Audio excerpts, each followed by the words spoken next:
Hello, everybody. Welcome to this special edition of the Budget Show with Business Standard.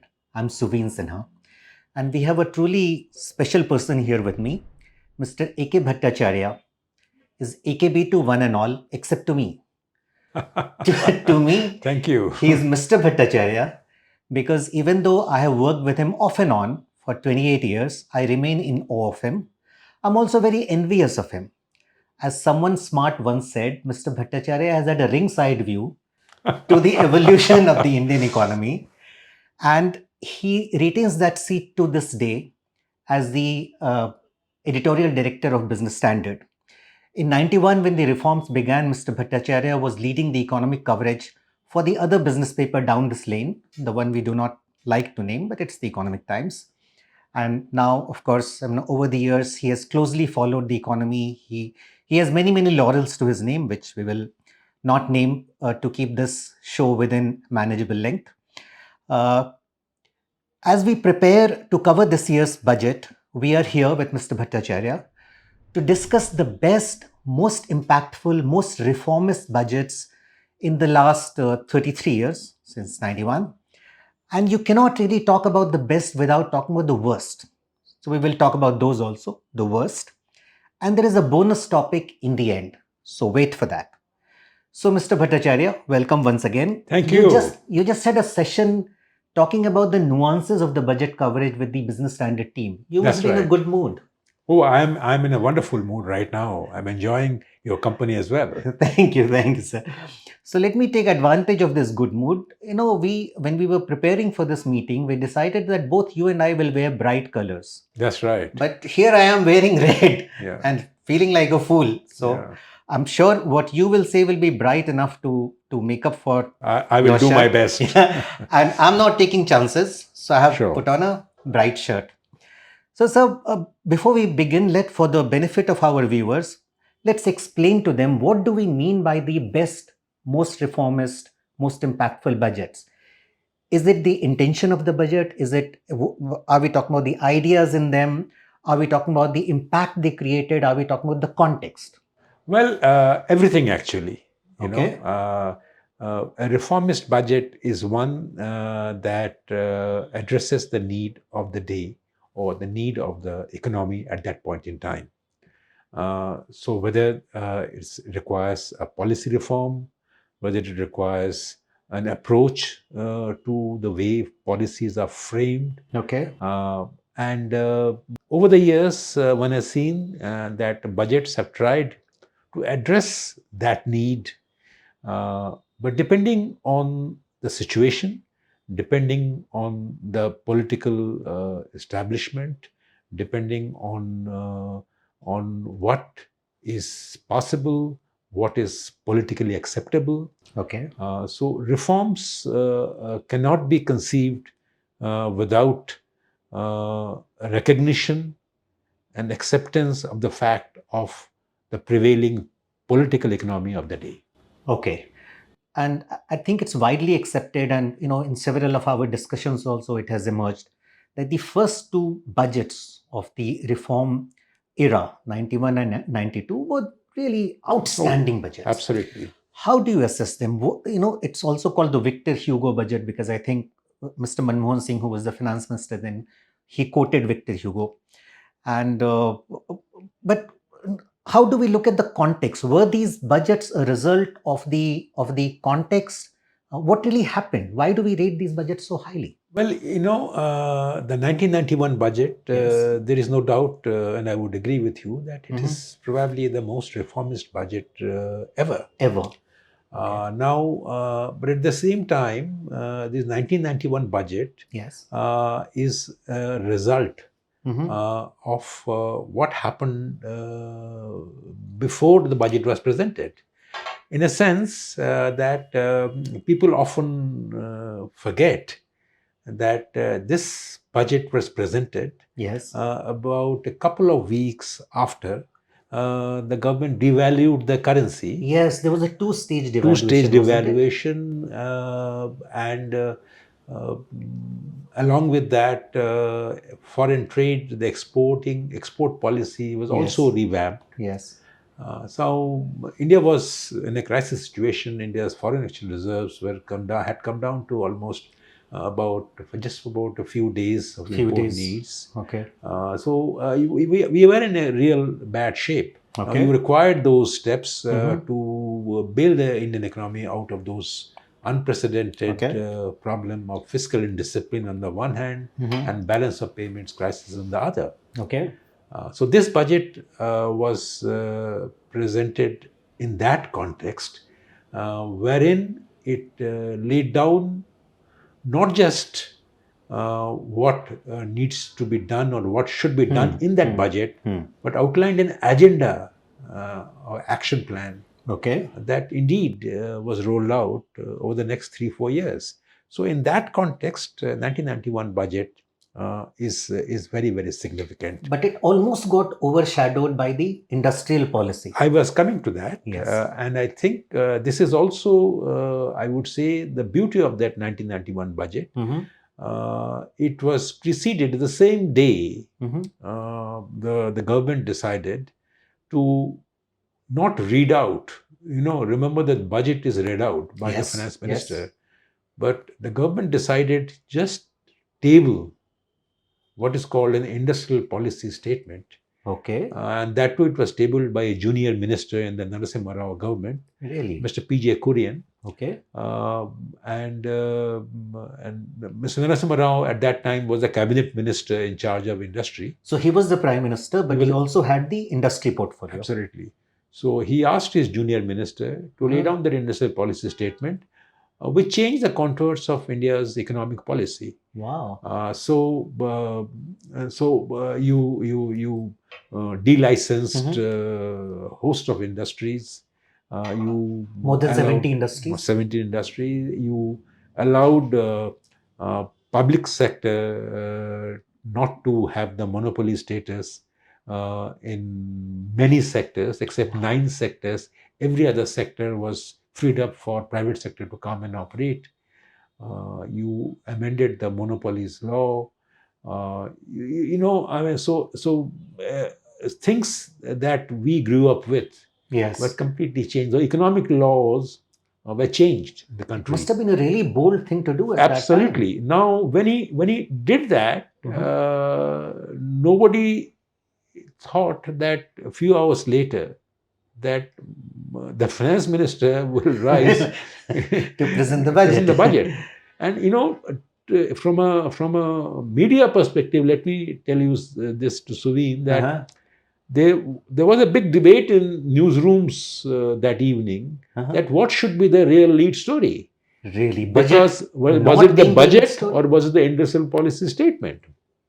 Astonishing. Now, and it was so, the harmonized policy move that Manmohan Singh's budget speech incorporated all the major changes that the industrial policy statement stated, earlier in the day.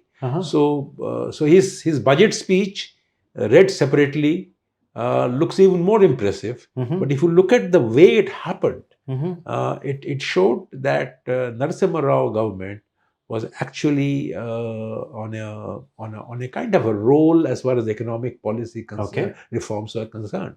Okay. Tax rates, particularly the customs duties. In one go, our average peak customs tariff was over 350%.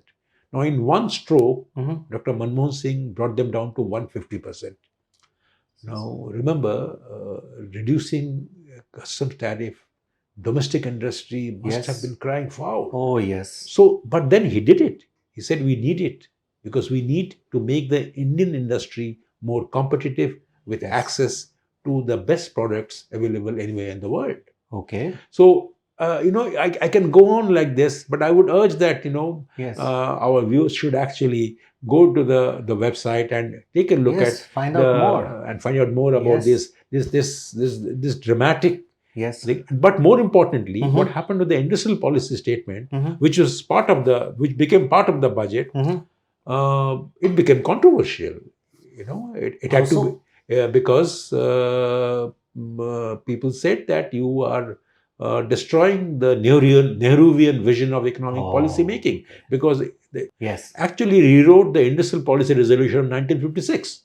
Oh, So I say, how can you throw Nehru into the dustbin of sorts? okay. So immediately a committee was set up, and the committee looked into it, Hmm. and then they made some changes in the draft. Hmm. They reiterated the industry policy statements, commitment to the idea Hmm. of Nehruvian industrialization and all that. So all those cosmetic changes were made, Yes. but in sum, the Yes. policy remained what it was. Okay. So it was political management of a controversy that arose, that why you are destroying something that Nehru had introduced. Right. But then at the end of the day, industrial policy was changed, monopoly laws were scrapped. Yes. You only had the unfair trade practices law, Mm-hmm. and of course, you allowed the private sector to enter areas that were reserved for the public sector. Okay. Um, like that. So this dramatic thing that was done, let's look at them as a combination, industrial policy and the budget. So some people say that, Manmohan Singh, the reformist finance minister, some people say a lot of credit should go to Mr. P.V. Narasimha Rao, who was the prime minister. He does not get enough credit.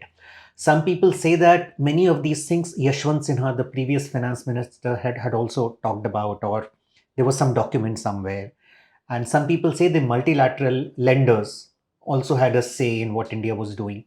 Who really should get the credit for these dramatic changes in the Indian economy? See, in one word, the credit for doing what Narasimha Rao and Manmohan Singh did, Yes. ultimately has to go to them. Okay. I'll tell you why. Because Mhm. they're the ones who actually implemented Ah, those decisions. That's number one. yes. But having said that, Uh-huh. let me also say that the credit should go also Mhm. to not just one finance minister, Mhm. but a series of finance ministers who preceded them. Okay. Now, it is true that 1991 saw the Big Bang reforms, Yes. but slowly and steadily, Mhm. reforms began to happen Mhm. with a little bit of tinkering of the industrial policy here, Okay. long-term fiscal policy in 1985. Mhm. So from 1980s onwards, Mhm. the reformist mindset was visible among India's policymakers. So nearly 10 years Almost before 10 years. 1991 Now, what budget. happened was that 1985, Rajiv Gandhi's very strong government came, Yes. but soon got embroiled in a political controversy All over sorts. bribe. Yes. Bofore's controversy came. Yes. Now, reform was no longer Mhm. the primary goal of the Rajiv Gandhi government Okay. from 1987 onwards. He Okay. actually shifted his reformist finance minister VP Singh to take care of defense, and who finally quit and posed a political challenge to Rajiv Yes, Gandhi. to Rajiv Gandhi. Finally win and came back as the prime minister. Yes. Now, 87 to 89, there was a complete flux in economic policy making. Mhm. We were trying to meet our investment needs through borrowing, and that too money being brought from abroad, which means you are actually exposing the Indian economy to a balance of payment crisis. Yes. So by 1989-90, you saw fiscal discipline completely thrown to the winds. Okay. You saw the current account deficit ballooning, saw balance of payments becoming a major challenge. So in that situation, even the World Bank and the IMF were telling the Indian government that, listen, unless you fix your domestic policy making apparatus, Yes. you don't have any chance of getting any money from us. Oh, really? So when 1990 the crisis happened, India was sending delegation after delegation to IMF and World Bank. They were saying that, and then India was in election mode in 1991. Yes. It was the Rajiv Gandhi assassination. Yeah, it was an epochal election. Absolutely. So then when Congress came to form the government with Narasimha Rao as the prime minister, yes, The choice of Manmohan Singh itself was one of those choices that no prime minister, at least till then, would have ever made. People were talking about pure politician prime minister, Yes. politician to be the finance minister, because it is a very important job. Yes. But Manmohan Singh was a big surprise. He was, at that point in time, he was the chairman of the UGC. Hmm. So he himself was surprised because he didn't believe when the Prime Minister's office sent word to him that Uh-huh. you come for the swearing-in ceremony. Uh-huh. He ignored that advice. He went to UGC to his office. So when he was not seen to be around Did he think anywhere, it was a prank call? he Narasimha Rao called him up and said that you are supposed to be here and you better. So at that point he went home, got his suit and everything. He went there. So that was the seriousness with which Manmohan Singh took the PM's invitation to be the finance minister. Okay. But then within days the devaluation happened. Yes. Industrial policy statement was Yes. made, and the famous budget Yes. Yes. was presented to Yes. Parliament. Even though the government was in a bit of a precarious situation in terms of majority. Forget about government. Mm.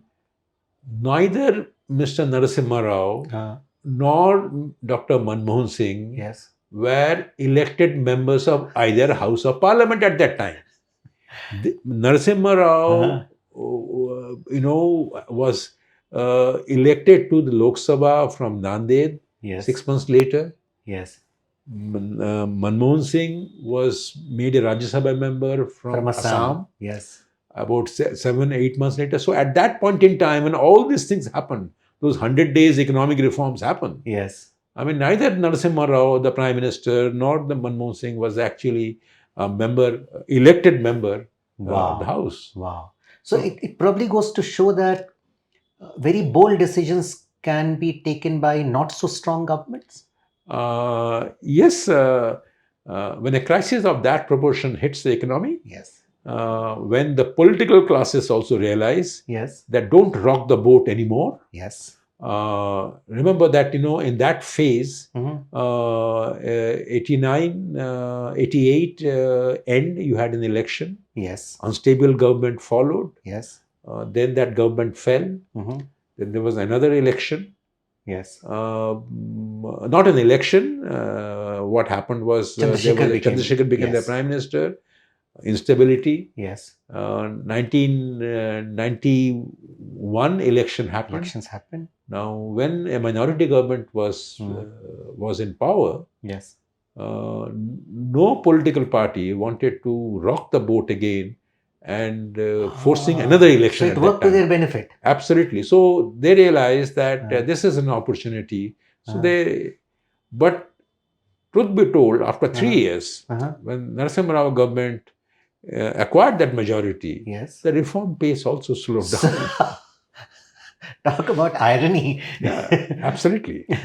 So, sir, if we move a few years on from the 91 budget, later in the 1990s itself, there was the so-called dream budget. Yes. Presented by Mr. P. Chidambaram as the finance minister. Yeah. What was so dream-like about this dream budget? Why is it? Well, in 1992, Manmohan Singh has introduced 3 slabs for income tax rates. Yes. You had, he did it, I think 20% was the lowest slab, then there was a 30%, and then there was 40%. Right. These are the 3 slabs. Okay. So what Chidambaram did was, he came in, his first budget was 1996, was that was not well received at all. Not well received at all. That is when partly because of MAT, he introduced the minimum alternate tax. And using the book profit of the companies, wherein the zero tax companies were, including big companies at the time. Reliance was very, very, upset with that MAT. Okay. So in 1997, what Mr. Chidambaram did was he amended the MAT law to give some relief to those companies who were affected. Along with that, he came out with this new formula of a 3-slab income tax regime in which he said 10%, 20%, 30%. Okay. This was widely greeted, Okay. not just by the people, but also by the stock markets. Mhm. Because it immediately meant, one, stability, Yes. two, that even United Front government, which Mhm. is not the government that started those reforms, Mhm. was continuing with those reforms. So there was great, faith and hope in the system that the reform will continue. Okay. And finally, what Mr. Chidambaram did Mhm. was he brought down the customs duty even further. I Okay. think in that budget, he brought it down to most probably at around 50 or 40% Yes. duty. So, Okay. so The peak rate. the peak rate, Okay. and of course, he also implemented the a major reform of government not being able to monetize its deficit by seeking recourse to RBI borrowing. Now, Okay. what earlier used to happen was Mhm. that the government would meet its borrowing requirement. It will go to RBI Mhm. and say that I'm going to issue you some securities. Okay. Against those securities, you please give me some money. Okay. Now, it was called in a loose words, it was called the printing of currency Printing notes. of currency. Now, the process was started by Mhm. Manmohan Singh, Mhm. and 1994 onwards. In 3 years' time, by 1997, Mhm. Mr. Chidambaram implemented that promise made by his predecessor. Oh. And that meant Mhm. the ad hoc treasury bills, Mhm. which were those things, instruments called, they Yes. were abolished. Okay. And a new plan was. So the fiscal deficit concept was institutionalized. And therefore, the government, if it had to borrow, it Mhm. had to borrow and from the market. RBI would assist Mhm. the government to borrow that Mhm. money, but it will be the interest rate will be determined by the market.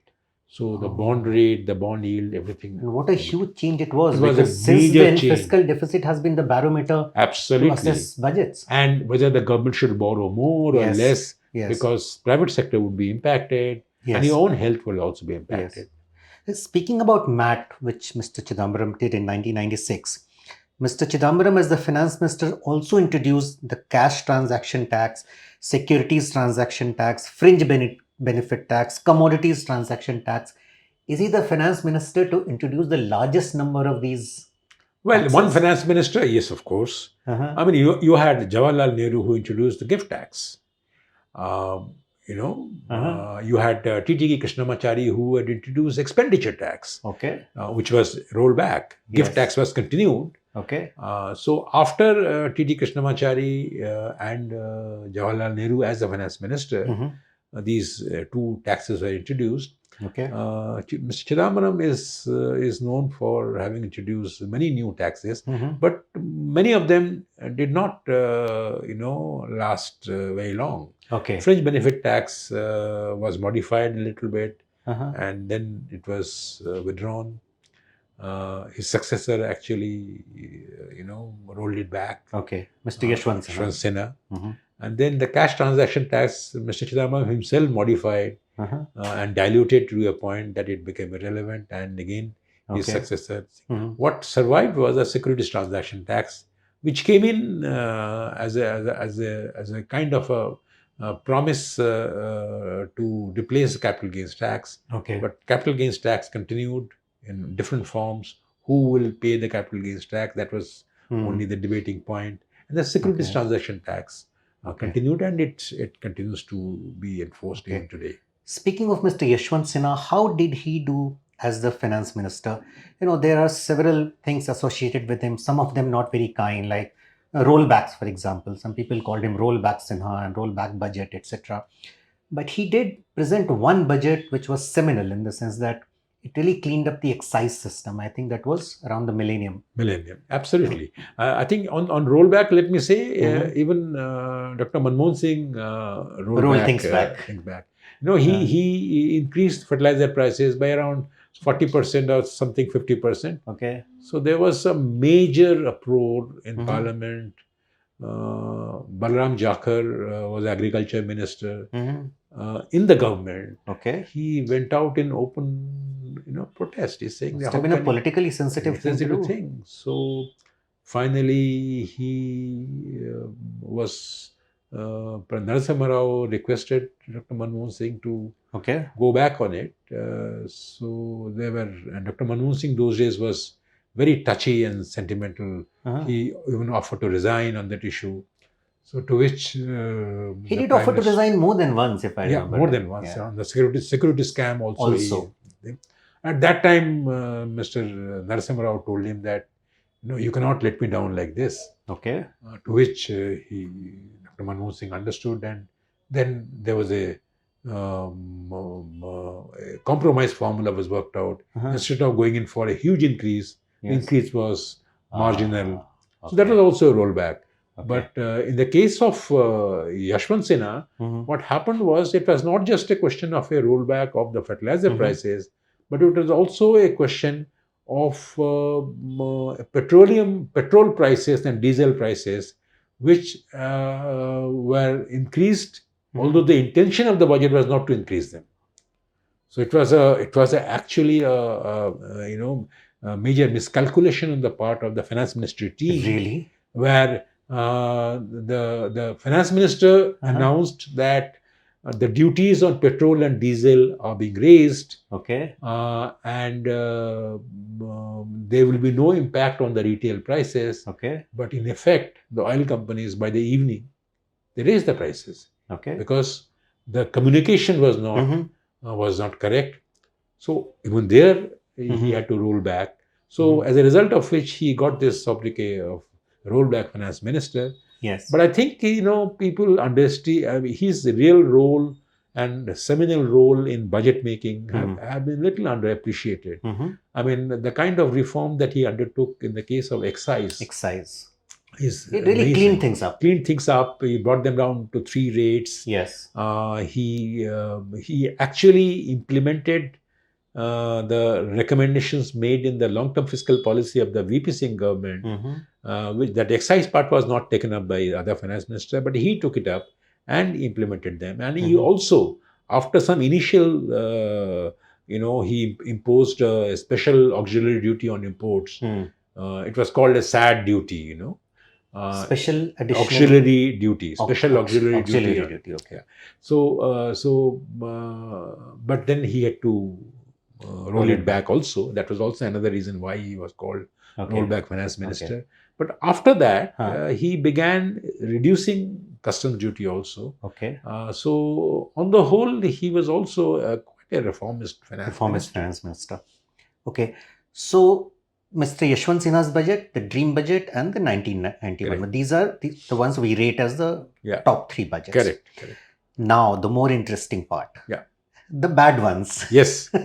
Let's not call them bad budgets, but budgets that changed or reversed the course of reforms or whatever nice words we want to use. So will it be Pranab Mukherjee's? Well, you are right. You are absolutely. You have done your homework very well. Thanks to you. The Vodafone tax was. I would say that it did a lot of damage to foreign investment. Oh yes. Overall industry sentiment for a variety of reasons. One, the government was trying to amend something after it lost a case, not just in any other court, but in Supreme Court. Right. Now, if you lose that case, the government should have done something by consultation or whatever, and addressed an issue instead of introducing a law with retrospective effect. Yes. That was something that was frowned upon. But his intentions were, I would say, were to protect the exchequer. Because he feared that quite a few companies will take advantage of that Supreme Court verdict on the Vodafone tax issue. Yes. And the state will suffer on account of repression or refund of taxes. But then the manner in which it was done was also created a lot of problems for that budget. It was not mentioned in his budget speech. Okay. So the budget was presented, everything was done, Uh-huh. and suddenly, and at least in the newspaper offices, Uh-huh. started receiving calls from some industry Okay. quarter saying that there is something there in the finance bill Okay. which we find It was not read out in the it is not speech. read out in the speech. So the sly nature of that tax, Yes. it was also something that contributed to its controversy. I remember the hue and cry. Yeah. So if he had been upfront, Mm-hmm. most probably. So the next day the stock market reacted. Okay. That day it didn't happen much. Yeah. Mm. So next day the stock market reacted and the stock market went down. So, but the fact of the matter is, Suveen, that Uh-huh. that tax Yes. still is in the statute book. Uh-huh. It has not been rolled back. Okay. Successive government and the successive finance ministers haven't rolled back. Okay. All that Mr. Arun Jaitley, Uh-huh. who succeeded Mr. Chidambaram, not but he came Right. as the said that we will not frame any more laws that have a retrospective effect, and we will not apply this principle of this law Okay. to other provisions. Okay. So I think that is what Okay. was done, but that law remains in the statute book. Wow. So even now, Can it be invoked and revived? companies cannot, companies who hope to get Uh-huh. refund of taxes Yes. because of the Supreme Court verdict Uh-huh. favoring Vodafone, Yes. they cannot go to the government and say, "I give me my refund," because that law is there, It's still there. still there. Absolutely. How interesting. Yeah. So, but Mr. Jaitley did address it to an extent by making that statement. Making the statement, he said that we don't believe in tax No more. terrorism, Okay. and we will not introduce any more retrospective laws. Okay. But for all the nobility of the statement, Mr. Jaitley did present one budget. Yes. Was it 2018? Which 2018, which changed the course of India's tariff policies. Okay. I think that, to my mind, will come very close to the Vodafone tax budget, because remember, by that time GST had been introduced. A year ago, GST had been introduced. Yes. But he undertook a series of review of many customs duties, and in the name of creating a level playing field. Yes. Something that the BJP government, even under Mr. Vajpayee, did, but they did not take it to that level. But under Mr. Modi and with Arun Jaitley as the finance minister, a large number of items, their duties went up. Okay. And India's earlier credit for having brought down the custom duty to the coming close to the ASEAN level taxes. That course was was not followed. Okay. And I would say 2018 budget was not a budget that people would like to remember fondly. Okay. So I find it very curious, sir, that of the two budgets that we are talking about, which we don't remember fondly, one, Mr. Pranab Mukherjee's, was presented when Mr. Manmohan Singh was the Prime Minister. Now, why is it that the reformist finance minister, Mr. Manmohan Singh, was not a reformist Prime Minister? Couldn't he have just directed his finance minister, Mr. Mukherjee, to say, let's not do this? Dr. Manmohan Singh as a Prime Minister Dr. Manmohan Singh. Dr. Manmohan Singh as a Prime Minister was a different Prime Minister. Okay. He was a bit like Saurav Ganguly. In what way? He would let his players play their shots. Oh. There's an excellent video doing the rounds. When Ganguly shows that Sehwag, and he allowed Sehwag to play the shots that he wanted to. But Sehwag won the match. But in this case, that's the only difference. But in this case, Pranab Mukherjee could not win the match. Yes. But in a larger sense, he won the match by making sure that the tax coffer of the government was not raided by these foreign companies. Okay. Of course, it was a bad piece of law that Pranab Mukherjee introduced. But so I think Manmohan Singh was not a prime minister who would interfere and intervene and make sure Mm. that his finance minister or the commerce minister Mm. would actually do things that he wants to do. He would give that freedom to his ministerial colleagues. That Okay. was his track record as a prime Okay. minister. Okay. But tell me something. Why is it that in the last, nearly a quarter of a century, why is it that we are not able to talk about one budget in the last 22 20 since Mr. Yashwant Sinha's excise oriented budget, which we can really hold up as an example of a fine budget? Is it because budgets have become less consequential because a lot of things now get done outside the budget making process?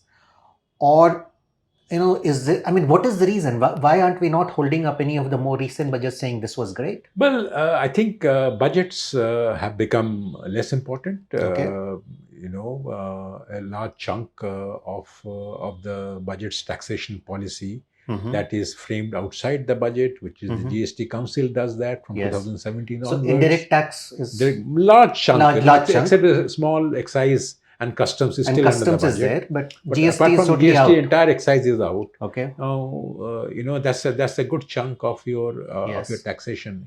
Is almost, if you look at the entire the government's revenue thing, it's almost is 17, 18 or even 20% of your total taxes are coming through GST. So I think that is one factor. Mm-hmm. The other factor is that the climate for initiating big bang reforms is not very conducive right now. Is it because there is no big crisis? Well, that could be one explanation, but I think the mindset is also not that reformist anymore. You are seeing governments that are promoting a scheme like the Yes. production linked incentive scheme, Yes. which is actually reintroducing industrial policy in a different form. True. Where you are raising tariffs, Yes. giving protection to the domestic players, industry, yes. So that they can get that extra 3 to 6% of Yes. incentive through a higher production. Hmm. So the overall and globally also, Mhm. if you see what is happening in the US, Hmm. there are tariffs are not moving in one direction. Okay. So India experimented with land laws changes, the labor law changes, Yes. the farm sector laws, all under the Yes. Modi government. Yes. But not one of them could be rolled out. Labor law, labor codes are there Yes. on paper, Uh, but trade unions are opposing it, so Yes. they are not being Still notified. in limbo. Land laws were introduced through an ordinance, but they Yes. had to be rolled back. The farm sector laws, Hmm. by intention, was good, Mhm. but they had to be rolled back. Okay. So I think the government, even strong governments, Suveen, Yes. have probably are not going to use their political capital Mhm. for undertaking reforms Mhm. that might impair that or harm their political assets. So they are not very, very reform minded these days. Okay. So now tell me, sir, and this is the bonus topic for our viewers. If you were to present the budget which is coming up on Tuesday, what will it have? What will be the headline points coming out of this budget if you were making it? Well, it's a surprise to me that you have asking me to present a budget. What I would do, but let me take the challenge. Yes. What I would do is this: that I would revive the direct taxes code document, which has been discarded long ago, and I would say that I want to introduce the direct taxes code and give a 3-year time frame, and I will implement the direct taxes code since it has been approved and recommended by an expert committee. So why do tinkering, do small changes here and there, Yes. create instability in the minds of people, that whether my PF contribution will be taxed tomorrow or not? Just announce that this is the direct taxes code, ladies and gentlemen, Okay. and this will be implemented in this time schedule. That is number one. Okay. Number two, and mind you, then the new direct taxes code will also might create some tax stimulus, in Yes. the economy. More buoyancy. Number two, what I would do Hmm. is reframe the fiscal consolidation strategy Okay. by setting targets Uh-huh. that help reduce the government's debt at a faster pace. Because we Interesting. are not realizing that by only targeting 4.5% of Yes. fiscal deficit by 2025-26, Mm-hmm. we are allowing a time bomb to tick. Oh. Today, 57% of your GDP Mm-hmm. is what the central government's debt is all about. Okay. Now, this is the target is 40%. Now, Okay. we are 17% more. Now, as long as we are not mindful of it, Mm-hmm. then I think will keep borrowing more. Mm-hmm. And as I was telling our colleagues the other day, Yes. that out of our entire borrowing, Uh-huh. 60% is used up for paying interest. Okay. Now, if that is the situation we are in, No, I borrowing think to pay interest. borrowing It's to a pay trap. interest. So whatever you borrow extra, Yes. only 40% of is used for your, whether it is capex or whether it is revenue expenditure. Yes. So that is not a good situation to No, be not in. at all. So therefore, I would say that I would try to focus on these two big issues Okay. in a budget that I know I will never present. So to round off this show, sir, let's go back to where we started. In 91, you were wondering if budget should be the page one lead or not Yeah. in the other paper. Now here in Business Standard, do you think on Tuesday budget should be the page one lead or not? I think budget still would be the page Still one would be lead. the page one lead. That's because budgets over the years Uh-huh. have acquired a momentum of their own. Oh, yes, they have. It is not just the finance minister presenting the budget. Yes. Each and every member of the government, each and every stakeholder in the economic system, Yes. whether it is the markets, whether Yes. it is the industry, they are Yes. all geared to it. So if you do not make it the page one lead, Uh-huh. you will not be addressing the Yes. primary need of a newspaper, Yeah. that you must address their information Absolutely. It's needs. the event of the year Event for of the us. year for us. Okay. All right, sir. With that, we come to the end of this fascinating show. It's a true privilege being here Thank and you. having this discussion. It's a with privilege you. for me, Sumit, to be Thank with you. you. Let me thank our viewers for spending this time with us.